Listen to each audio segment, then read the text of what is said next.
तो हेलो प्यारे बच्चों, welcome back to my YouTube channel Seekho physics. बच्चे, हमारा फोर्थ चैप्टर चल रहा है और फोर्थ चैप्टर का जो अगला अगला जो टॉपिक होने वाला है बेटा, अगले टॉपिक में हम लेके आ रहे हैं बेटा न्यूमेरिकल्स, है ना। दो चार न्यूमेरिकल लगभग हम करा रहे होंगे इस टॉपिक में। उसके बाद और थोड़ा सा थ्योरिकल पार्ट्स बचा हुआ है, उसके बारे में भी डिस्कशन कर ले रहे हैं। सही है बेटा। न्यूमेरिकल्स बीच में कराने का मोटिव ये है कि बेटा जो है ना, हमारा संयोजन हमने कराया था, संधारित्रों का संयोजन, उससे संबंधित दो टॉपिक कराए थे, एक समांतर क्रम संयोजन, एक श्रेणी क्रम संयोजन। इन दोनों में हमने बेटा इनसे संबंधित अधिकांश मात्रा में बेटा हमारे न्यूमेरिकल्स बोर्ड एग्जाम में पूछे जाते हैं। इस वजह से हमने कहा कि अभी जो टॉपिक हुआ उसका ताज़ा ही हम उससे संबंधित अगर न्यूमेरिकल्स करा दें तो थोड़ा ज़्यादा समझ में आने वाला है। उसके बाद भी थ्योरी पार्ट की जो कंप्लीट टोटली हो जाएगा, उसके बाद भी और सारे न्यूमेरिकल्स को हम डिस्कशन कर रहे होंगे। ठीक है ना बच्चा। तो फिर आज चलते हैं बेटा, अगला एक न्यूमेरिकल्स ले लेते हैं, उस न्यूमेरिकल्स को सोल्यूशन कर रहे होते हैं। सही है बेटे। अगर आपने अभी तक हमारे चैनल को सब्सक्राइब नहीं किया है तो सब्सक्राइब कर ले, बेल आइकन दबाना बिल्कुल ना भूलें। ठीक है, चलते हैं बेटा फिर आगे। दो संधारित्र जिनकी धारिताएं बेटा याद रखिए, दो संधारित्र हमारे पास जिनकी धारिताएं C1 बराबर 2 माइक्रोफैरड व C3 बराबर 8 माइक्रोफैरड है। ठीक है, श्रेणी क्रम में जोड़े गए हैं। ठीक है, कैसे जुड़े हैं? श्रेणी क्रम में जुड़े हैं तथा इस संयोग को कितने वोल्ट से जोड़ा गया है बेटा? 300 वोल्ट विभवांतर से जोड़ा गया है। संधारित्र आवेश निकालना है, साथ ही साथ विभवांतर निकालना है और स्थितिज ऊर्जा अलग अलग ज्ञात कीजिए। मतलब अलग अलग दोनों संधारित्र, उन दोनों संधारित्र में अलग अलग आवेश की मात्रा बतानी है, अलग अलग विभवांतर की मात्रा बतानी है और साथ ही साथ स्थितिज ऊर्जा अलग अलग ज्ञात करनी है। सेम इसके बारे में डिस्कस हम करेंगे। तो चलते हैं बेटा, सबसे पहले हम क्या करेंगे, पहले डायग्राम को थोड़ा सा समझ लेते हैं। डायग्राम क्या कह रहा है बेटे? ये दो संधारित्र हैं, एक तो ये हो गया और एक संधारित्र मेरे पास ये है। ये C1 है और ये C2 है। C1 हमारा 2 माइक्रोफैरड है और ये C2 बराबर 8 माइक्रोफैरड है। श्रेणी क्रम में लगे हुए इसलिए ऐसे जोड़ेंगे और इनको कितने वोल्ट की बैटरी से जोड़ा गया है ना? तो बोलेंगे 300 वोल्ट की बैटरी से जोड़ा गया है, 300 वोल्ट। ठीक है, 300 वोल्ट की बैटरी से आवेश दिया जा रहा है। अच्छा, एक चीज देखिए बेटा, आप अगर मैं विभवांतर की बात करूं, दोनों संधारित्र में विभवांतर अलग अलग है या सेम है ना? अलग अलग है या सेम है, उस चीज को थोड़ा सा ऑब्जर्व कर लेते हैं। तो बेटा अगर यहां से आवेश जा रहा है यहां से, तो इस वाले पॉइंट पे पहुंचेगा, यहां से आवेश जाएगा यहां तक और इस संधारित्र में क्यू आवेश जाएगा। देखो यहां पे भी क्यू आवेश जाएगा। अब भाई यहां से जाने के बाद यहां से जब आवेश निकलेगा, यहां से कितना आवेश निकलेगा? यहां से भी क्यू आवेश निकलेगा और ये आवेश भी इस वाले में जाएगा, तो इसमें भी जहां निकलेगा वो क्यू आवेश ही निकलेगा। मतलब क्या हुआ कि दोनों संधारित्र में आवेश की जो मात्रा है वो समान है। अब क्या करेंगे, अगर हम आवेश का मान निकाल के लाएं तो वो आवेश का मान इन दोनों संधारित्र में कैसे होने वाला? समान होने वाला। दूसरी बात से और आप समझ सकते हैं, क्या समझ सकते हैं, हमने आपको बताया था जब हमने श्रेणी क्रम संयोजन संधारित्रों का पढ़ाया था, उसमें भी हमने कहा था कि आवेश की मात्रा कैसे रहती है? समान रहती है। मतलब कितने भी संधारित्र लगे हुए हो श्रेणी क्रम में अगर लगे हुए, तो उन सारे संधारित्रों में जो होगा वो आवेश की मात्रा कैसे होगी बेटा? समान होने वाली है। सही है। लेकिन विभवांतर यहाँ पे क्या हो जाता है? डिफरेंट होता है। प्रत्येक संधारित्र में विभवांतर का जो मान होता है वो अलग अलग होता है। तो मान लिया मैंने इसमें जो विभवांतर का मान अभी है, विभवांतर V1 है और इसमें कितना है? V2 है। सही। तो सबसे पहले मोटिव हमारा रहेगा बेटा कि हम प्रत्येक संधारित्र में आवेश निकाल लें। अब बेटा हमें क्या निकालना है? सबसे पहले आवेश निकालना है, आवेश। अब बेटा देखो, आवेश हमें निकालना है तो हमने आवेश का फार्मूला पढ़ा है, Q बराबर CV। Q बराबर CV। अब ये CV देखो, B को मुझे दे रखा है, ये है B का मान कितना है? 300 वोल्ट है, लेकिन C का मान चाहिए। और यहाँ पे जो C है वो C क्या है बेटे?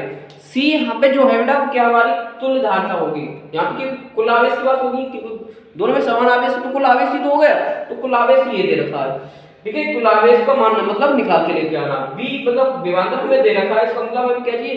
तुल्य धारिता पहले निकाल लेनी चाहिए, उसके बाद ही हमें आवेश का मान निकल के आने वाला है प्रत्येक संधारित्र में। ठीक है, चलते हैं बेटा। पहला मोटिव रहेगा कि हम तुल्य धारिता निकाल लें। तो इसमें देखो, ये दोनों संधारित्र क्या, इन दोनों संधारित्र को अगर हम ये दोनों किसमें? श्रेणी क्रम में, इन दोनों को सोल्यूशन करेंगे तो क्या हमें इन दोनों संधारित्र को तुल्य धारिता मिल जाएगी ना? तो ये दोनों किस क्रम में हो गए? श्रेणी क्रम में हो गए। लिखेंगे C1 व C2 श्रेणी क्रम में, श्रेणी क्रम में अतः क्या होगा, 1/c बराबर 1/c1 प्लस 1/c2 हो जाएगा। ठीक है, वैल्यू रखो यहां से बेटा, तो c1 की वैल्यू 1/2 प्लस 1/8, c2 की वैल्यू 1/8 होगी और c1 की वैल्यू हमारे पास 2 है। क्रॉस मल्टीप्लाई करो क्योंकि हर समान नहीं है, तो क्रॉस मल्टीप्लाई करेंगे, इसकी इधर करेंगे, इसकी इधर करेंगे, 8 एकम 8 हो जाएगा प्लस 2 एकम 2 हो जाएगा, 8 दूनी का कितना हो जाएगा बेटा, 16 हो जाएगा यहाँ पे से।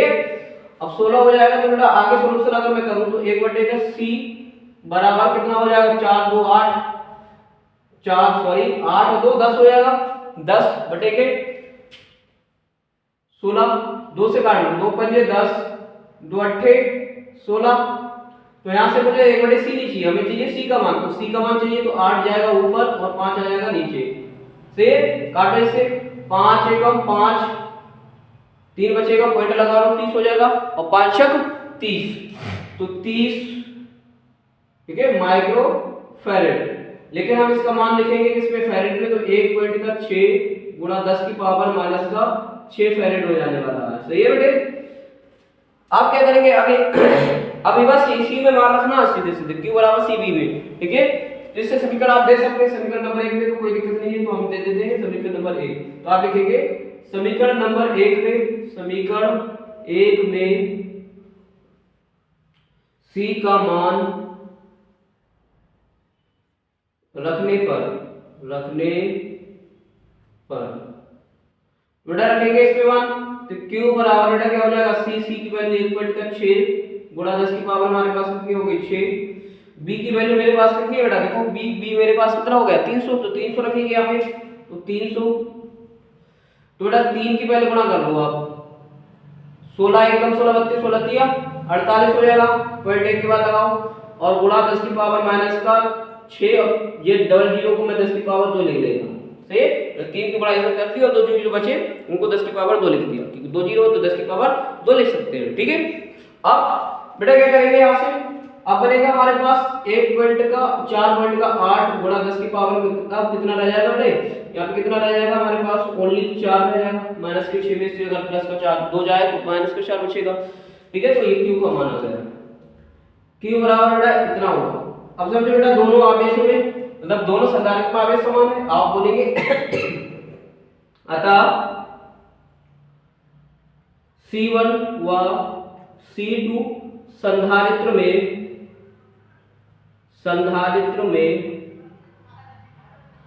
आवेश का मान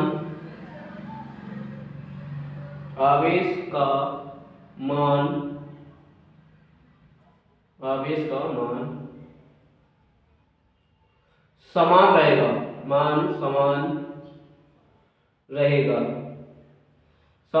तो इसका मतलब कि C1 में भी 4.8 × 10⁻⁴ रहेगा और C2 में भी यही मान रहने वाला है। ठीक है बेटा, तो एक हमने एक को कंप्लीट कर लिया, इस वाली बात को हमने कंप्लीट कर लिया। अब आते हैं विभवांतर की बात में। ठीक है, तो अब निकालेंगे विभवांतर, तो पहले निकालेंगे C1 संधारित्र में विभवांतर, फिर C2 में निकालेंगे। सबसे पहले लिखेंगे C1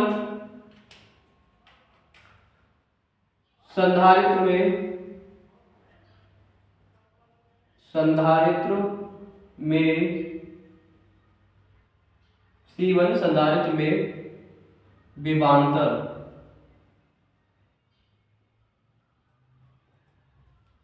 ठीक है, तो हमने क्या माना था C1 में विभवांतर V1 बराबर क्या हो जाएगा बेटा, Q अपॉन का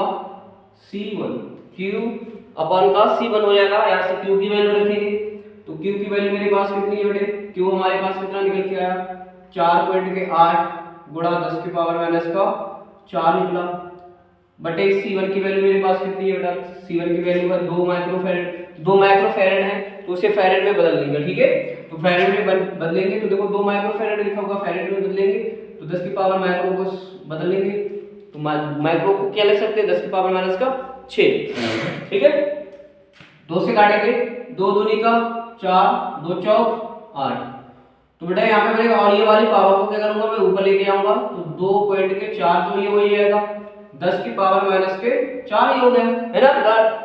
आगे मैं बेटा पावर को ऊपर अगर लेके गया, तो जब पावर को ऊपर लेके जाऊंगा तो आप जानते हैं कि पावर माइनस वाली जब ऊपर जाती है तो प्लस वाली, और यदि प्लस की पावर होती है ऊपर जाती है तो माइनस की हो जाती है। अभी तो माइनस है, अब माइनस है तो बेटा पावर ऊपर जाएगी तो किसकी, प्लस की हो जाने वाली है। ठीक है, तो ये पावर हो जाएगी बेटा प्लस की। तो बेटा यहाँ पे आ जाएगा 2.4 गुणा 10 की पावर कितनी बचेगी, प्लस की 2 बचेगी। और पावर को हम इस तरीके से भी लिख सकते हैं 2 और इसे बेटा हम 100 कर सकते हैं, 2 पावर 10 की पावर 2 का मतलब 100। इसकी गुणा जब मैं इससे करूंगा तो बेटा मेरा बनेगा जाके 200 424 हो जाएगा, हो जाएगा। पॉइंट कितने के बाद है, एक के बाद पॉइंट लगाऊंगा, मतलब कितना बना 240 वोल्ट। सही है, तो यहाँ पे पहले वाले में जो विभवांतर है बेटा उसका मान कितना है 240 वोल्ट है। ठीक, अब क्या करेंगे, अगले वाले में C2 वाले में निकालेंगे, C2 में। ठीक है, तो इसे मिटा देते हैं थोड़ा सा।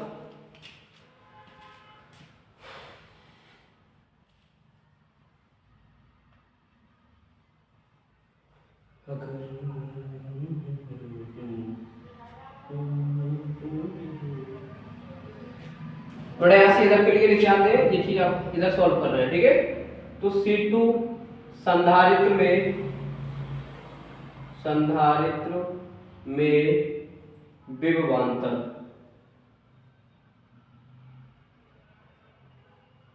ठीक है, C2 संधारित्र में क्या निकालना है बेटा, विभवांतर निकालना है। तो विभवांतर का मान निकालेंगे यहाँ से, तो ये बनेगा V2 बराबर Q अपॉन का C2। तो Q के बेटे मेरे पास वैल्यू, Q की वैल्यू मेरे पास कितनी आई थी बेटा, ये वाली वैल्यू रख लेंगे 4.8 गुणा 10 की पावर माइनस का 4। C2 की वैल्यू मेरे पास कितनी है, C2 कितना मेरे पास 8 माइक्रोफैरेड है, माइक्रोफैरेड को फैरेड में बदलेंगे 10 की पावर माइनस का 6 और लिख देंगे गुणा में। तो 8 गुणा 10 की पावर माइनस का 6, 8 एकम 8, 8 छंग 48, पॉइंट 1 के बाद पहुंचेगा से। तो यहाँ से बनेगा पॉइंट के 6 गुणा 10 की पावर माइनस के 4। ये वाली पावर जब ऊपर जाएगी तो प्लस की बन जाएगी, तो 10 की पावर कितना हो जाएगा 6 प्लस की हो जाएगी। तो बेटा पॉइंट के 6 और गुणा 10 की पावर कितना हो जाएगा 2। 2 को मतलब क्या हुआ पॉइंट 100 लिख सकते हैं, 10 की पावर 2 को लिख दिया मैंने 100, और इसकी गुणा मैं इससे करूंगा तो कितना हो जाएगा 600। ठीक है, तो 600 लिख दिया, पॉइंट कितने के बाद 1 के बाद, तो 1 के बाद पॉइंट लगा दूंगा। तो कितना बना V2 बराबर कितना बना 60 वोल्ट। तो दूसरे में जो विभवांतर है बेटा, दूसरे संधारित्र में विभवांतर का जो मान है वो ये है। ठीक है, भाइयों बात समझ में आ रही होगी। अब बेटा जब हमने ये वाला पॉइंट भी कंप्लीट कर लिया, पहले संधारित्र पर आवेश, तो प्रत्येक में ये आवेश का मान निकला था 4.8 गुणा 10 की पावर माइनस के 4 कूलम।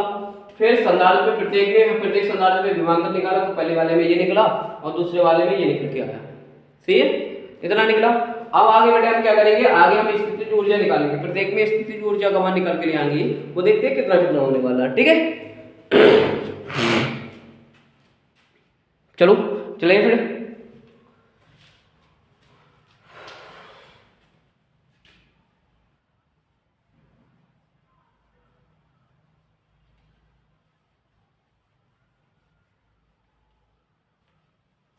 देखो बेटा हम निकालेंगे स्थितिज ऊर्जा C1 संधारित्र की स्थितिज ऊर्जा, संधारित्र की स्थितिज ऊर्जा।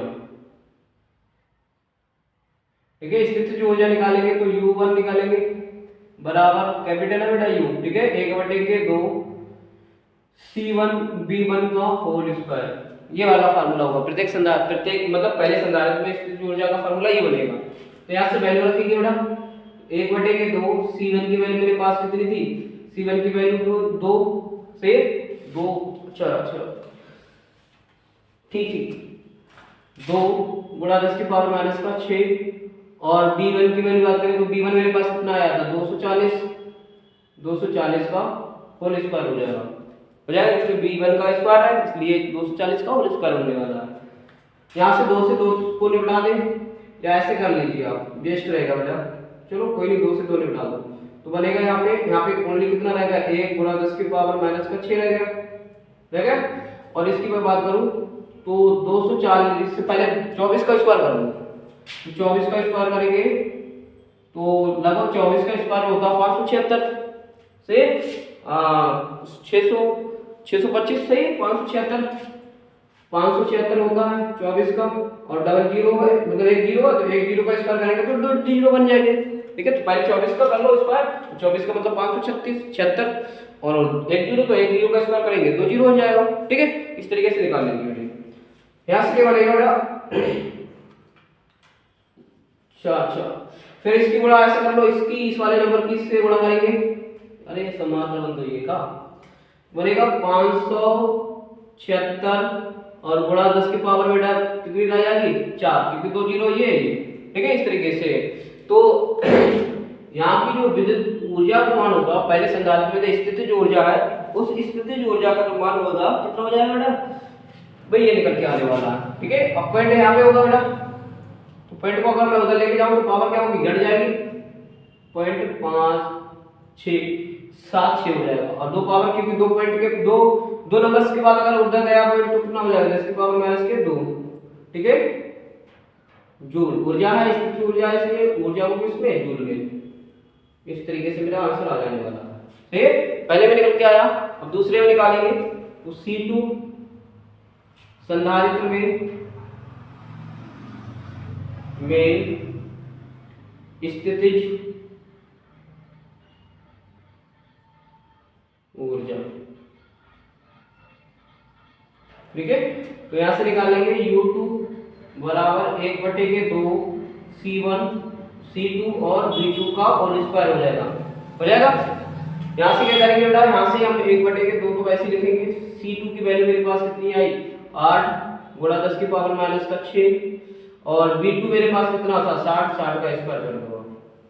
सही है, तो 60 का स्क्वायर करेंगे तो बेटा कितना बनेगा, U2 बराबर मेरे पास आ जाएगा 1/2 into 8 into 10 to the power minus का 6 इंटू 6 36 और डबल जीरो 60 का 600 हो जाएगा, 3600 हो जाएगा, 60 का स्क्वायर 3600।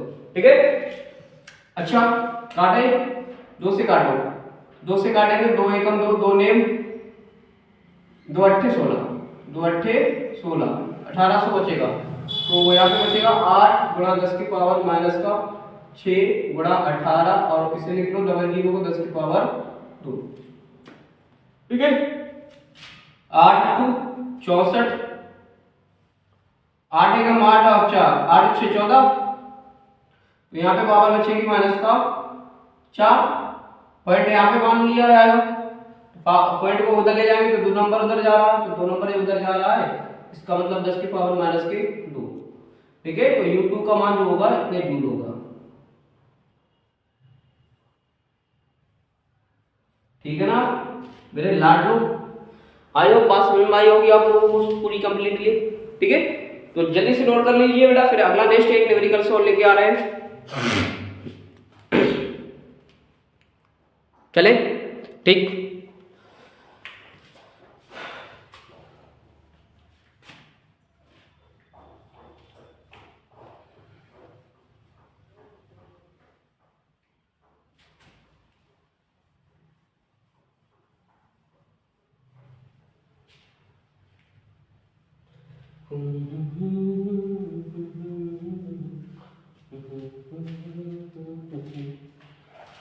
क्या कह रहा है न्यूमेरिकल्स बेटा, न्यूमेरिकल्स कह रहा है बेटा हमसे, ठीक, न्यूमेरिकल कह रहा है संलग्न चित्र में A और B के बीच तुल्यधारता 1 माइक्रोफैराड है। ठीक, एक चित्र है, बाद में लिखेंगे, चित्र बाद में बना लेते हैं। संलग्न चित्र में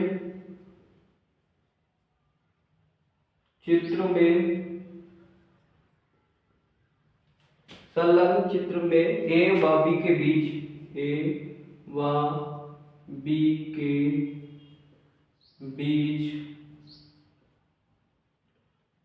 तुल्यधारिता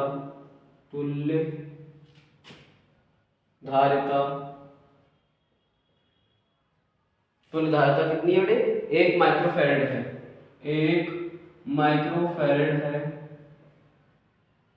फिर क्या पूछा है बेटा, उनने कहा संधारित्र C की धारिता ज्ञात कीजिए। संधारित्र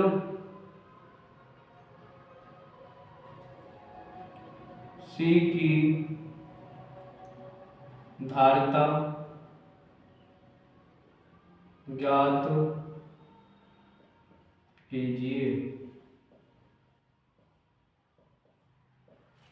ठीक है, ये निकालना है न्यूमेरिक। देखो डायग्राम बना लेते हैं पहले, है ना। डायग्राम क्या कह रहा है, डायग्राम देखो अच्छे से।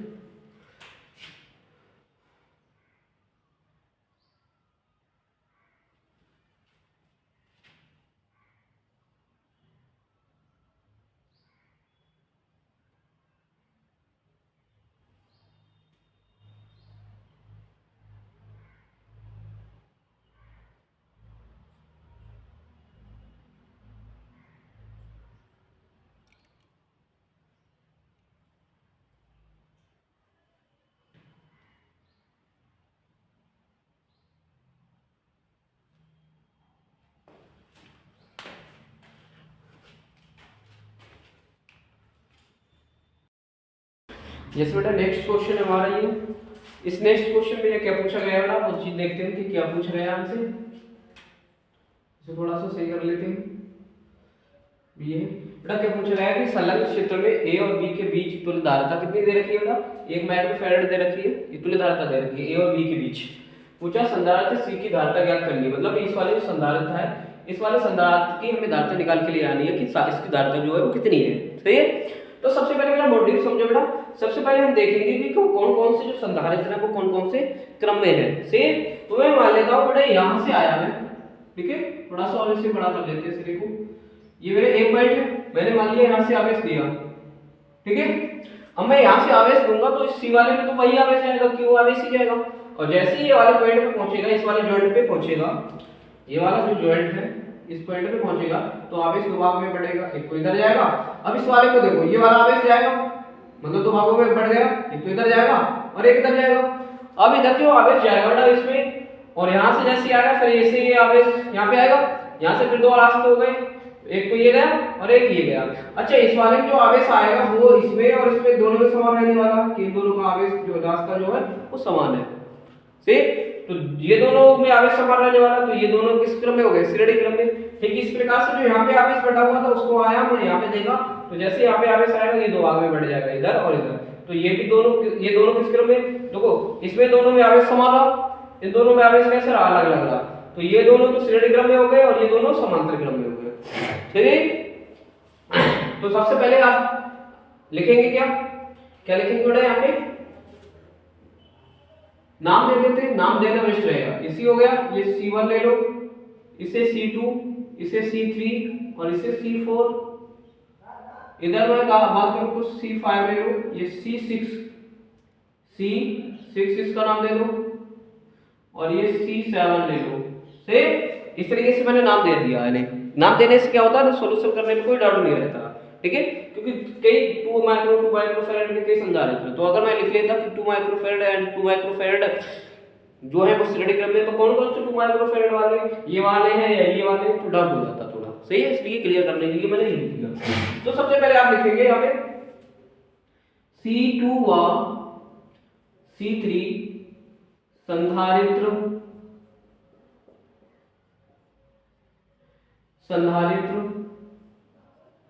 किस क्रम में होगा बेटे, श्रेणी क्रम में है, श्रेणी क्रम में है, ठीक है। श्रेणी क्रम में है, जब श्रेणी क्रम में है तो बेटा क्या हो जाएगा, 1/के C बराबर मैं लिख लूंगा 1/के C2 प्लस 1/के C3।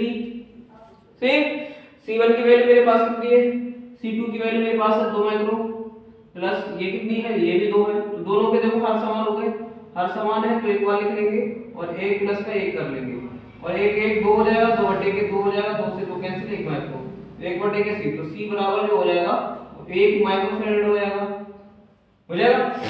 ठीक है। उसी प्रकार से इन दोनों को सॉल्यूशन कर लो आप। सबसे पहले मतलब क्या होता है कि जो नंबर्स है ना, जो नंबर्स श्रेणी क्रम में है और जो समांतर क्रम में है, उन नंबर्स को पहले सॉल्यूशन करो। तो ये वाले जो मुझे लग रहे थे ये श्रेणी क्रम में, दोनों ये समांतर क्रम में, तो सबसे पहले इनका सॉल्यूशन कर लेते हैं।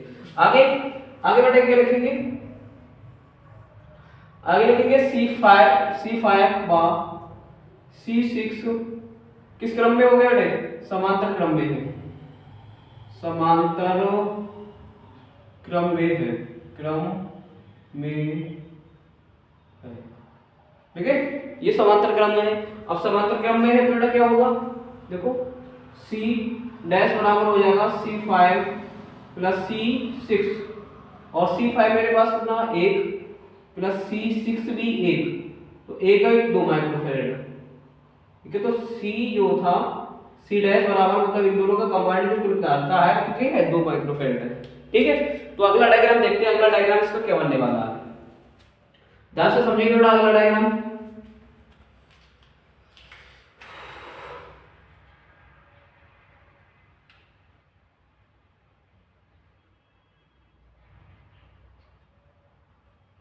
दो माइक्रोफैरेड है, C7 कितना है 2 माइक्रोफैरेड। अच्छा, इसे आगे बढ़ाएंगे और इन दोनों को कंबाइंड रूप से एक ही हो गया।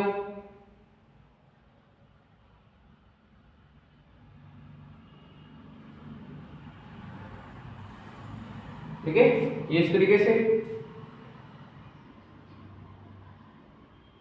अच्छा, इन दोनों को हमने इन दोनों को ऐड किया तो अब की बार में ये एक ही हो गए।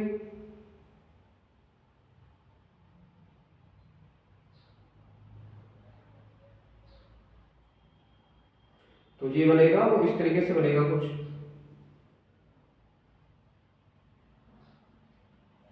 इस तरीके से। ठीक है, ये B हो जाएगा, ये A। ठीक है, और ये C है ही हमारा, ये C1 2 माइक्रोफैरेड है। ठीक है, आगे चीज बेटा देखो, इन दोनों को सॉल्यूशन किया था तभी तो मेरा आया इन दोनों को सॉल्यूशन करने पर 1 माइक्रोफैरेड। तो ये वाला जो हो गया, अब इन दोनों को ऐड करने के बाद तुल्य वाला जो हो गया 1 माइक्रोफैरेड हो गया। ठीक है, और ये तो हमारा 1 माइक्रोफैरेड है ये पहले से, जिसे C4 बोलते हैं, इसका नाम दिया हमने C4। ठीक है, आगे भी बात करूं बेटा, इन दोनों को हमने कंबाइन किया, कंबाइन करने के बाद हमारा तुल्यता जो निकल के आई कितनी आई 2 माइक्रोफैरेड आई, मतलब C डैश जो आया C डैश बराबर 2 माइक्रोफैरेड आया। सेम आगे बेटा आप सॉल्यूशन करते हैं एक बार फिर से। तो देखो बेटा, आपको लग रहा होगा कि अगर मैं फिर से अगर आवेश को फिर से प्रवाहित करने की कोशिश करूं तो इन दोनों में आवेश बटेगा, और ठीक इस प्रकार इन दोनों में आवेश सेम रहेगा, रहेगा नहीं रहेगा। अच्छा, इन दोनों में आवेश सेम रहेगा तो श्रेणी क्रम में हो जाएंगे ये वाले, और ये दोनों में आवेश बढ़ रहा है, अब आवेश बढ़ रहा है तो इस समांतर क्रम में हो जाएंगे। तो फिर से लिखेंगे, क्या लिखेंगे बेटा, फिर से लिखेंगे कि C1 व C4 समांतर क्रम में है, समांतर क्रम में है।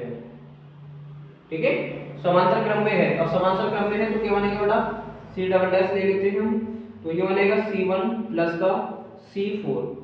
तो C1 मेरे पास कितना 1, और ये 1, और 1 1 कितना हो जाएगा 2 माइक्रोफैरेड। सही, तो C डबल डैश जो हो जाएगा वो कितना हो जाएगा 2 माइक्रोफैरेड हो जाएगा। इन दोनों संधारित्र है उनके बीच में तुल्यता कितनी है बेटा 2 माइक्रोफैरेड है। ठीक है, इस प्रकार इन दोनों को सॉल्यूशन कर लेते हैं।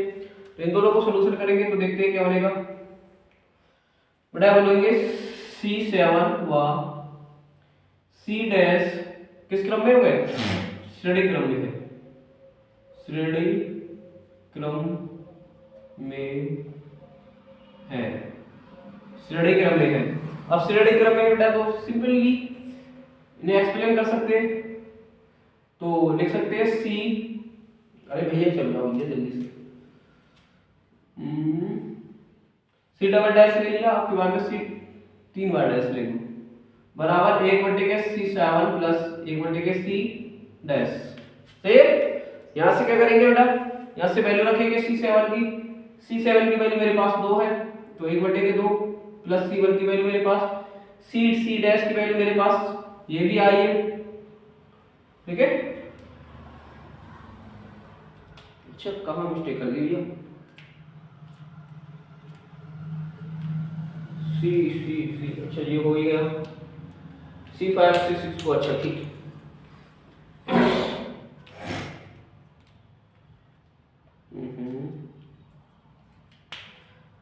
अच्छा ये वाले दोनों ठीक है, इनके बीच में भी 2 माइक्रोफैरेड है तो हर समान है, तो हर समान है तो एक बार लिख देंगे, और 1 प्लस का 1 कितना हो जाएगा 2 हो जाएगा, बटे के 2, 2 से 2 कैंसिल करेंगे तो 1, तो 1/के C 3 बार डैश, 1/के तो हमें चाहिए खाली C 3 बार डैश बराबर 1 माइक्रोफैरेड। सही है, तो इन दोनों के बीच अब इन दोनों को कंबाइंड रूप से अगर मैं लिखूं तो इन दोनों के बीच जो आ रहा है कितना आ रहा है, इन दोनों के बीच आ रहा है 1 माइक्रोफैरड, और इन दोनों के बीच जो आ रहा है, इन दोनों के बीच, तो इन दोनों के बीच जो आ रहा है बेटा कितना आ रहा है, ये भी 2 माइक्रोफैरड आ रहा है। सेम।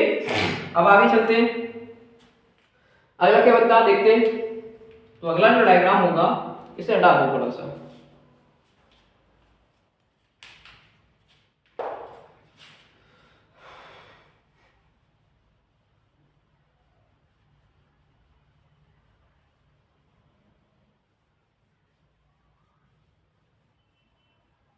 अगर मैं इसी डायग्राम की अपनी बार में बात करूं, ठीक है, तो इसको थोड़ा सा कर लेते हैं सही।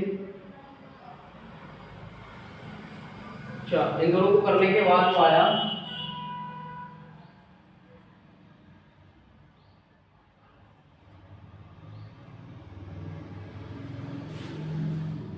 डबल डैश आ जाओ, सी डबल डैश बराबर 1 माइक्रोफैरड ही आया। ठीक, और इसको सबको इरेज करो उसके बाद में, और अगली बार में जो बनेगा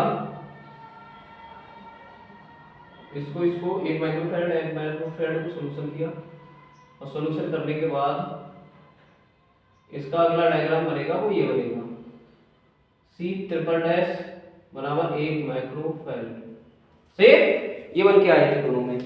आगे बढ़ने की बात करूं, अब क्या बनेगा, दोनों माइक्रोफैरड एक हो गए, ठीक है, और अगला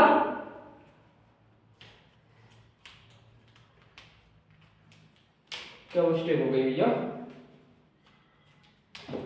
ये तो 1 माइक्रोफैरड है, दो ये भी तो 2 होगा भैया, C7, ठीक है, ये 2 माइक्रोफैरड है, जो निकल के आया वो 2 माइक्रोफैरड है, ठीक है। आगे अब बेटा देखो यहां से मैं बात करूं, ये और ये दोनों श्रेणी क्रम में हो गए, फिर से तो बोलेंगे C1 व C ट्रिपल डैश श्रेणी क्रम में है, श्रेणी क्रम में है से। अब श्रेणी क्रम में है तो क्या बनेगा, श्रेणी क्रम में 1 के, अभी बाद में C लिख लो, आपको A दे दो इसका नाम, बराबर क्या हो जाएगा 1 के C1 प्लस 1 के triple dash C triple dash.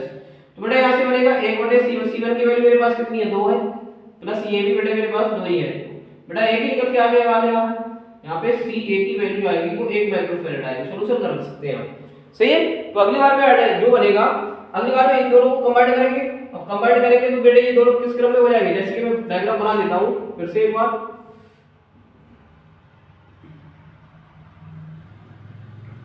अगली बार का जो डायग्राम रहने वाला है वो इस तरीके से रहने वाला है, ए और ये बी से। तो अगली बार में ये वाला जो आया सी ए बराबर कितना आया 1 माइक्रोफैरड, और ये है ही हमारे पास सी डबल डैश बराबर 1 माइक्रोफैरड, 1 माइक्रोफैरड से, और ये का मान निकालना है हमें से, इस सी का मान। तो देखो ये दोनों किस क्रम में हो गए आपके बाद में, ये दोनों किस क्रम में, श्रेणी क्रम में, सॉरी समांतर क्रम में, क्योंकि आगे से बढ़ेगा। तो अगली बार में आप बोलेंगे फिर से क्या बोलेंगे कि सी ए व सी डबल डैश किस क्रम में है, समांतर में। अब समांतर में है तो क्या बनेगा सी बी लिख लो इसे के बाद में, सी बी बराबर क्या हो जाएगा सी ए प्लस सी डबल डैश। तो सी ए की वैल्यू मेरे पास कितनी है, सी ए की value 1 plus C double dash की वैल्यू मेरे पास कितनी है 1, और 1 1 कितना हो जाएगा 2 माइक्रोफैरड हो जाएगा, सही है। तो यहाँ से जो सी बी हो जाएगा, सी बी कितना आ जाएगा 2 माइक्रोफैरड आ जाएगा। तो अगली कंडीशन में जो डायग्राम रहने वाला है बेटे मेरा वो समझो, ये सी और अगली बार में जो हो जाएगा सी बी ये हो जाएगा, तो ये सी है ही हमारा और इसका मान 2 माइक्रोफैरड ए और बी।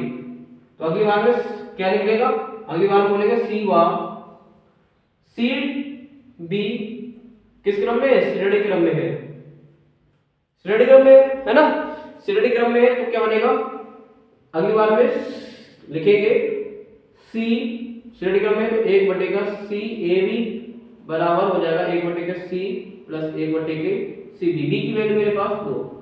अच्छा आपसे एक चीज और कही है कि कहा कि ए बी के बीच तुल्यदार्ता, तो यही तो है ए बी के बीच, सी ए बी के बीच तुल्यदार्ता 1 माइक्रोफैरड है। तो रखो बेटा यहाँ पे 1 बराबर 1 के सी प्लस 1 के 2 से, इस 2 को इधर लेके जाएंगे तो 1 का 1 माइनस 1 के 2 बराबर 1 के सी तो हो जाएगा 2 माइनस 1/2 एकम 2, 1/c। तो यहाँ से 1 बचेगा तो 1/1 बराबर 1/c। तो c बराबर जो निकल के आएगा बेटा कितना आएगा 2 माइक्रोफैरड। तो हमसे जो c का मान पूछा गया था वो कितना है हमारे पास, c का जो मान है वो 2 माइक्रोफैरड है। सही है, अयो बात समझ आई होगी आपको। चलते बेटा आगे। अब बेटा हम क्या करेंगे, अभी न्यूमेरिकल्स कर लिया हमने, अब एक क्वेश्चन और है आवेश से समांतर प्लेट संधारित्र, सही है, कि ऊर्जा घनत्व के बारे में थोड़ा सा और डिस्कशन कर लेते हैं। सही है, वो भी इंपॉर्टेंट पॉइंट है हमारा। सही है, इसकी शुरू लीजिए बेटा सबसे पहले आप जल्दी कीजिए, चलिए स्क्रीनशॉट। ठीक, चलते बेटा।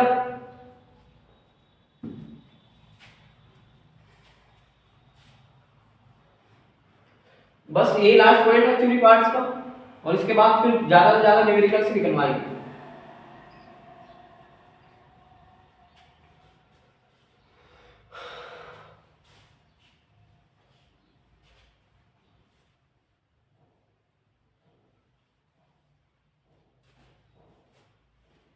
हेडिंग डालो, आवेशित समांतर प्लेट संधारित्र की प्लेटों के बीच,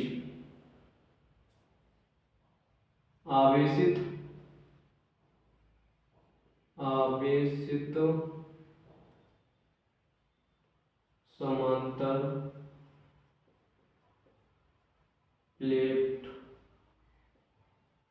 समांतर प्लेट संधारित्र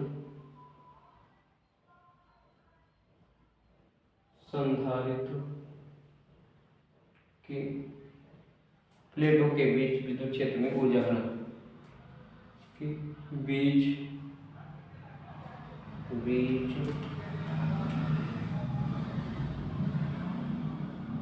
विद्युत क्षेत्र में ऊर्जा घनत्व। सही, और ये टॉपिक जो रहता है ना वो मोस्ट इंपोर्टेंट टॉपिक रहता है हमारे लिए। ठीक है, अच्छे से समझेंगे इसे। सही, ज्यादा हार्ड नहीं है, थोड़ा सा ध्यान से समझेंगे। देखते मान लेंगे सबसे पहले लेकिन माना समांतर प्लेट संधारित्र की आवेशित प्लेटों का क्षेत्रफल ए मीटर स्क्वायर है। सही, ए मीटर स्क्वायर है, तथा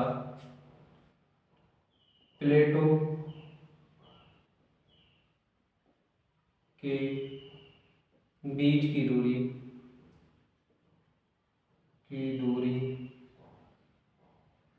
d मीटर है।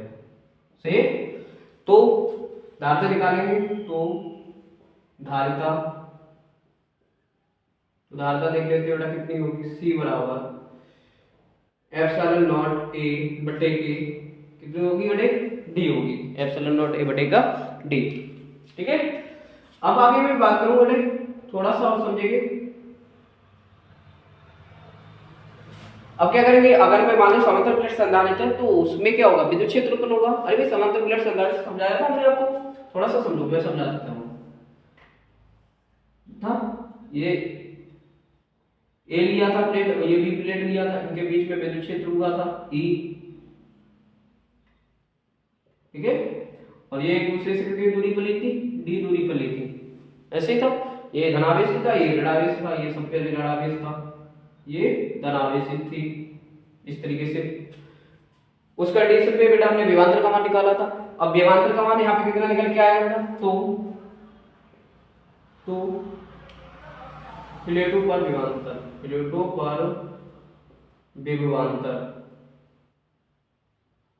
विभवांतर कितना होने वाला है, v बराबर E डॉट d होगा। विभवांतर का मान क्या हो जाएगा बेटा, ये हो जाएगा। सही, फिर बेटा इसके स्टेप के बाद अगला स्टेप जो होगा हम निकालेंगे काम स्थितिज ऊर्जा, मतलब संधारित्र समांतर प्लेट संधारित्र की स्थितिज ऊर्जा। ठीक है, हम निकालेंगे फिर पुनः क्योंकि घनत्व निकालना है इसलिए निकालेंगे समांतर प्लेट संधारित्र की स्थितिज ऊर्जा। समांतर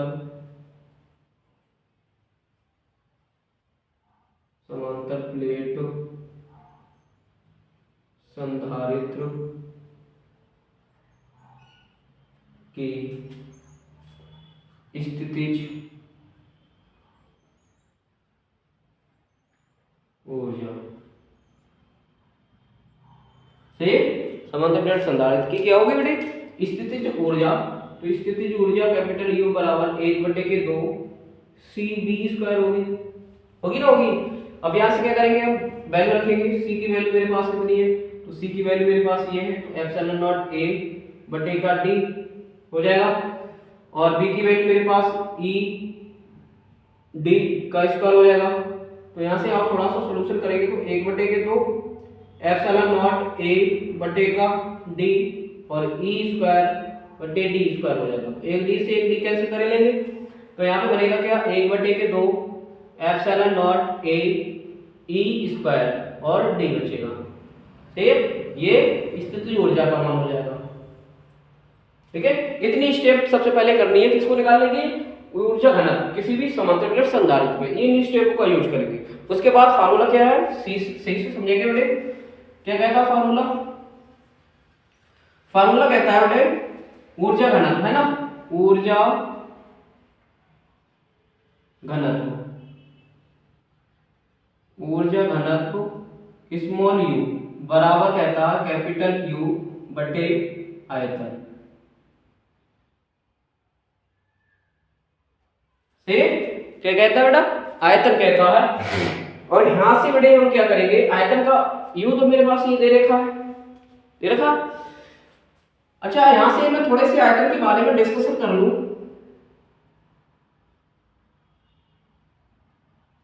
ठीक है, आयतन के बारे में तो समांतर प्लेट आपको ये लग रहा है कि किसके थ्रू है, किसकी तरह से आयत, ये आयत की तरह दिखाई दे रहा है। तो आयत पे ये तो होगी इसकी क्या चौड़ाई और ये क्या हो जाएगी लंबाई। और क्षेत्रफल ही लंबाई का काम करेगा। प्लेटों का जो क्षेत्रफल है, प्लेटों का जो क्षेत्रफल है वो लंबाई का काम करेगा। और ये किसका काम करेगा, ये जो काम करेगा वो किसका चौड़ाई का काम करेगा। तो आयतन बराबर जो निकल के आएगा वो लंबाई गुणा चौड़ाई होता है। और यहां से बेटा हम क्या करेंगे लंबाई का काम कर रहा है हमारा प्लेटों का क्षेत्रफल तो a और चौड़ाई का काम कर रहा है बीच की दूरी। तो ये कैपिटल E मतलब आयतन कैपिटल B होता है। वैल्यू लिख देते हैं इसे। ठीक है, तो ये हो जाएगा। यहां से वैल्यू रखेंगे बेटा हमसे U की value 1/2 epsilon not a e² d और बटे के टोटल की बात करें आयतन हमारे पास a इंटू का d हो जाएगा। तो d से d कैंसिल करेंगे, a से a कैंसिल करेंगे, उसके बाद हमें मिलेगा 1/2 एप्सिलॉन नॉट e² से तो स्मॉल u बराबर यही जो फार्मूला निकल के आता है ना वो फार्मूला क्या होता है आवेश के समांतर प्लेट संधारित्र के बीच विद्युत क्षेत्र में ऊर्जा घनत्व के लिए फार्मूला होता है। आई होप आप समझ आई होगी, है ना। जो भी डाउट होगा बेटा आप कमेंट बॉक्स में अपने डाउट को लिखेंगे और कोशिश करूंगा मैं आपकी कमेंट को पढ़ूं और पढ़ने के बाद नेक्स्ट वीडियो में आपके सॉल्यूशन आपका जो डाउट है उस डाउट को मैं क्लियर कर सकूं। से आज के लिए बस इतना ही रखते हैं, मिलते हैं नेक्स्ट वीडियो में। आज के लिए जय हिंद जय भारत।